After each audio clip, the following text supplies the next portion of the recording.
दक्षिण दिग्विजय मोहिमेमध्ये कुतुबशहाची आणि महाराजांची भेट कशी झाली हे पाहणं अत्यंत गरजेचं। आता कुतुबशहाला पत्र पाठवून महाराजांनी भेटण्याची इच्छा दर्शवली। त्यानंतर महाराज कुतुबशहाला भेटण्यासाठी भागानगरकडे म्हणजे आत्ताच्या हैदराबादकडे निघाले। आता महाराज येत आहेत म्हटल्यानंतर तो जो कुतुबशहा होता म्हणजे अबुल हसन, तो अबुल हसन 2 गाव आधीच पुढे आला, म्हणजे पुढे येऊ का वगैरे असं विचारू लागला। आता इथं आपल्याला दिसतंय, समजतंय की हा अबुल हसन किंवा हा जो कुतुबशहा होता, ज्याला तानाशाह म्हटलं जायचं, तो महाराजांचा एकतर रिस्पेक्ट करतोय किंवा महाराजांना घाबरतोय तरी। कारण सभासद बकरीमध्ये सांगितल्याप्रमाणे त्या कुतुबशहाला असं वाटत होतं की अफजल खानाला जसं मारलं किंवा शाहिस्ते खानाची जशी बोटं छाटली तर असं काहीतरी माझ्यासोबत घडेल का, ही सुद्धा एक भीती कुतुबशहाला होती। म्हणून तो 2 गाव आधीच येणार होता। तर महाराज म्हणाले काय त्याची काही गरज नाही। तिथं महाराजांना क्रिया शपथ वगैरे घ्यावी लागली की माझ्या कुतुबशहासोबत काय दगाफटका होणार नाही। तर महाराजांनी पण एक अट घातली की तुझ्या दरबाराचे जे काही रिवाज असतील मुजरा वगैरे करायचे ते काही मला मान्य नाहीत, ते माफ असावेत। ती अट कुतुबशहाने मान्य केली। आणि मग ज्यावेळेस कुतुबशहाच्या राज्यात महाराजांचं आगमन झालं, आगमन किंवा ते स्वागत महाराजांचं असं होतं की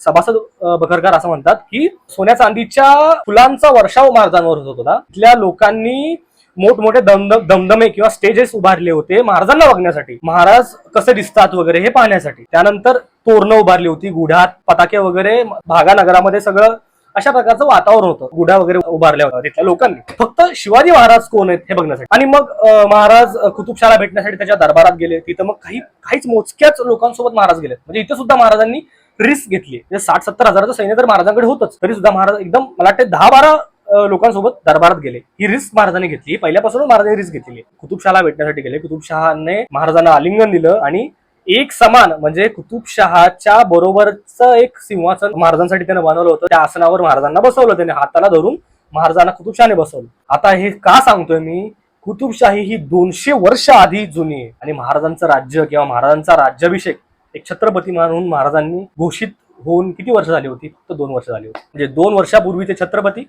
आणि 200 वर्षापूर्वीचा कुतुबशहा किंवा कुतुबशाही हे समान दर्जाने बसले होते, हे आपल्याला ह्या गोष्टीतून समजतंय। महाराजांनी कुतुबशहाची भेट घेण्याचं कारण असं होतं की महाराजांना जो दक्षिणेतला प्रांत काबीज करायचा होता त्यासाठी कुतुबशहाची मदत लागणार होती। आणि त्याप्रमाणे कुतुबशहाने सुद्धा महाराजांना मदत करायचं ठरवलं। कुतुबशहाचा तोफखाना आणि काही सैन्य त्याने महाराजांसोबत दिलं आणि महाराज तिथून पुढे मग जो विजापूरचा दक्षिणेतला जो काही प्रदेश होता तो ताब्यात घेण्यासाठी निघाले। पुढे महाराजांनी मग ती जिंजी कशी घेतली आपण हे पुढच्या वेळेमध्ये पाहू।